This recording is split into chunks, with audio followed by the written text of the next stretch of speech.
welcome to the Braveheart Lacrosse Show. I'm your host, Greg Marzak. For those of you that's your first time checking in, I'm a former Division I lacrosse player, currently a youth and high school lacrosse coach located in Charlotte, North Carolina, and excited to share some lacrosse content with you and grow the sport. Let's check out the next episode. Down. Set. Listen. I've thought long and hard about who I'm going to allow advertise on this podcast. And this ain't no middle of the mall junk. Just like I bring my audience the best lacrosse content, I'm going to bring my audience the best product. There's a link in the bio below or on the support page of the Braveheart Lacrosse Show website, where you can find the best air fryer on the market. Now, I know air fryers, big deal. Everybody wants to make French fries and chicken wings and chicken nuggets, but the Instapot Vortex air fryer oven is the best air fryer on the market. It has a 10-quart internal volume, so you can make French fries for the whole party. It has a built-in rotisserie spick, so you can make a whole chicken. Or you can put those French fries in there, let them spin, and they become perfectly golden without having to flip it. It's great. I cooked for a hotel room of 20 lacrosse coaches, chicken all day. We watched college football and ate chicken all day. So if you like this podcast and you want to support it and you want the best air fryer, check out the link in below and check out the link on the support page of the Braveheart Lacrosse Show website. Thank you, and we'll get back to the content. Coach of the Year in 2019, the Michigan Hall of Fame coach. I know personally, just from you and your brother and your family, the co-founder and owner of the LaxBash Tournament organization and the Cash Cows program, and just in Michigan, overall one of the sort of titans of lacrosse in Michigan.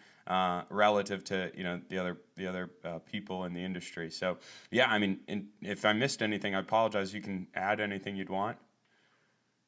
No, I think you got it covered. I think this all just points to me being old. I've been around a long time. No, experienced and just someone in the industry, I think. Yeah, I mean, I'm like I said, I obviously we've met, and I was fortunate enough in one of my earlier episodes. I talk about building websites, which is now my career and something I'm very fortunate I get to do. But your company was one of the first times I got to merge lacrosse and this technology passion that I have, and that sort of gave me confidence to keep pursuing what I'm doing. And I really think I learned a lot, not just about business but also the industry side of lacrosse and different avenues and opportunities that are out there, which I think are pretty cool. Just a lot about the tournament organization. One conversation I've had recently is thinking back since playing, I've attended on average 2-3 tournaments a summer, every summer for probably 15 years now. I mean, with the exception of one when I was living abroad.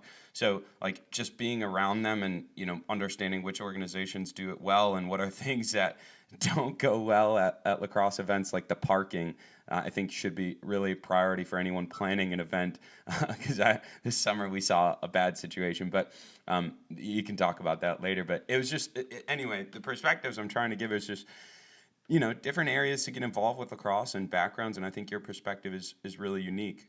If you don't mind, I do have some openers here to get you get the conversation going. Yeah, let's roll, man. Okay, we'll start off. Who's the best lacrosse player you've seen or coached against in Michigan? In Michigan? Yeah. Jason and Leslie, Brother Rice. I mean, I think that's a name you know well, and it's certainly one I know well. Easily, he came up with the Motor City Hitman, Perkovic, and I believe Fontenesi was on that team. The best year we had at Clarkson, we went to the semifinals against Brother Rice. I forget your age. You might have been on that team. Yeah. And we knew we couldn't game plan for everybody. So we said, okay, let's pick on Perkovic a little bit. Let's try and slow him down, and we'll do some work. And we figured if we can slow those guys down, given where Alessi was on the field, maybe we could just blunt him a little bit. We'd be okay. And it turns out, I think he had 11 goals in the game, and 9 of those, the 9 assists or something like that to Perkovic. And he was absolutely breathtaking to watch. Once I think we were down 20 points, it was more about sitting back and watching him go to work. Easily, Jason Alessi is the best I've seen come out of Michigan. I appreciate that. Just for any audience listeners, I did not expect a Brother Rice alum to say a lacrosse. I didn't want that. That wasn't the answer. I mean, of course, I could name off some really talented guys like Jake Marmol or the Burney brothers through CC. And even before that, I've heard guys like Matt Baker and different names in the lacrosse. But I just, you mentioned being as experienced of a coach you are. I wanted to see your perspectives. And without a doubt, Jason Alessi is one of the most talented athletes I've ever seen. For those that don't know, he's a 2-sport varsity player at Yale, scored the game winner in the national championship. Just a phenomenal athlete. But hopefully I could get him on one time. But, yeah, thank you for an unbiased opinion. He is one of them. Yeah. Totally, and this is not going to help that side of the argument. I mean, I could go deeper. I mean, I was a freshman when Dave Morrow, of Warrior fame, played, and he was unbelievable. Yeah. I grew up in that era watching those guys, on TV, the Gates and Morrow and Cosgrove, all those guys, right? Zilberti. But I got to say, I mean, from a pure athletic standpoint, and then you mix that with lacrosse talent, Jason Alessi. Yeah. Awesome. Thank you. That's great. Maybe he'll hear this and appreciate that. I mean, I definitely talk him up a little bit down here. What are some changes you've seen in the lacrosse event industry, obviously with COVID, but just overall, with locations changing, not only in Michigan, but your company, your organization starting to branch out across the U.S. What are maybe some things that we don't consider always, but you have a perspective on, or not just related to COVID, but overall with events? Events are becoming interesting. I think one of the largest challenges, we have, or for example, a professional event producer would have, doing what we're doing, is every year you find new competition, which is fine. That's part of the gig. But we're finding competition from booster clubs and mom and pops who say, "Hey, we can do this better."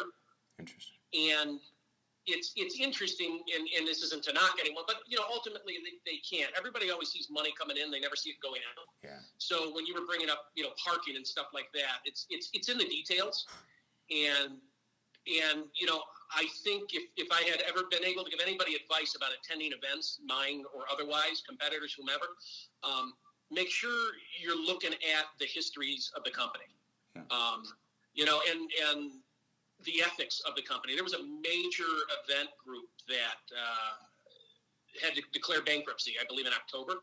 Uh-huh. A lot of fraud on their side, a lot of money coming in and nothing coming out, events not being produced.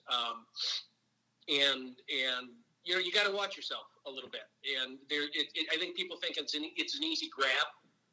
And, I think kids are getting taken advantage of, families are getting taken advantage of, clubs are getting taken advantage of. Everybody's heart is in the right place. At the same time, you got to be aware. Just because there's something going on doesn't make it the right choice.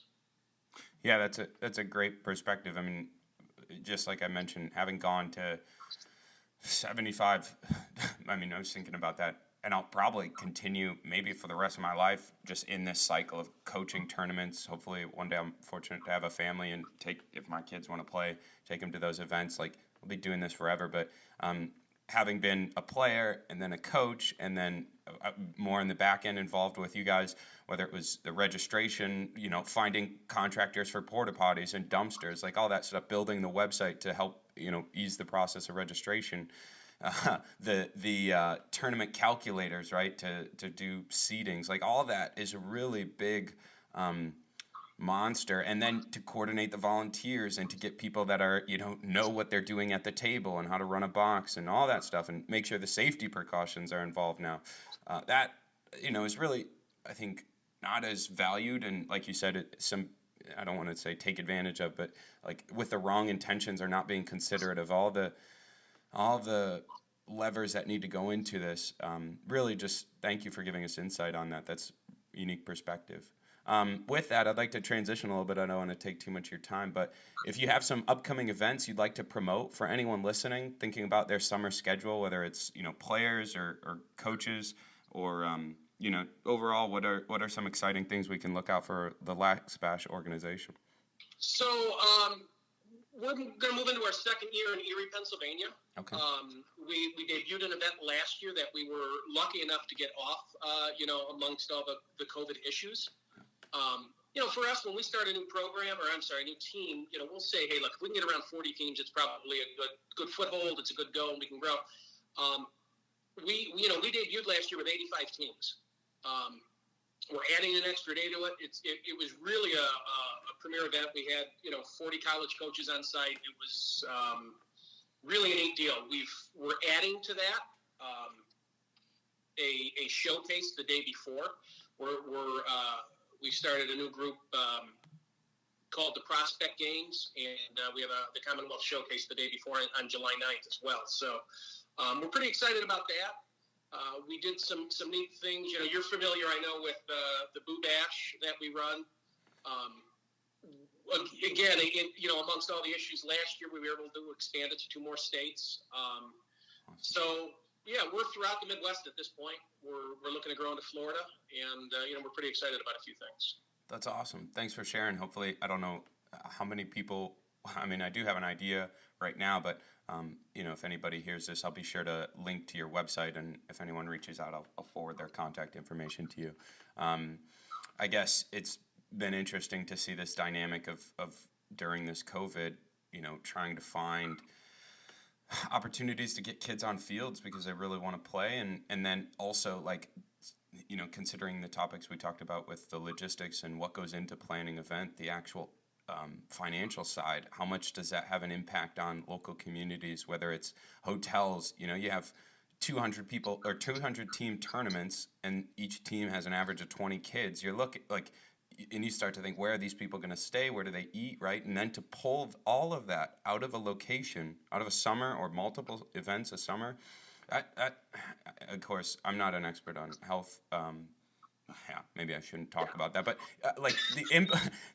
the economic impacts of that are just crazy to think about, and especially having come and been exposed to planning events and being a part of that is just really mind blowing. But I appreciate you guys offering opportunities and trying to make things available for kids. And then to wrap up here, I appreciate you taking the time, but do you have any advice? Obviously, you're very involved with your team in Clarkston and, the youth programs there.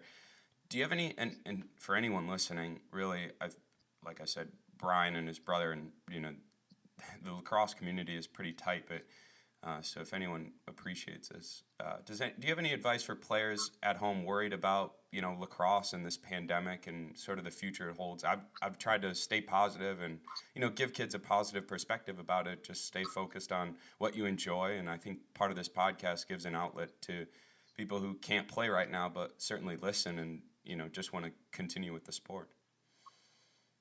Yeah, I'm going to tell you the same thing I'll tell my boys, and I do tell my boys, and I think it's a different view than I think most expect from me or from a coach, but you got to find, I believe in you design your own day. Let me start right there. You design your own day.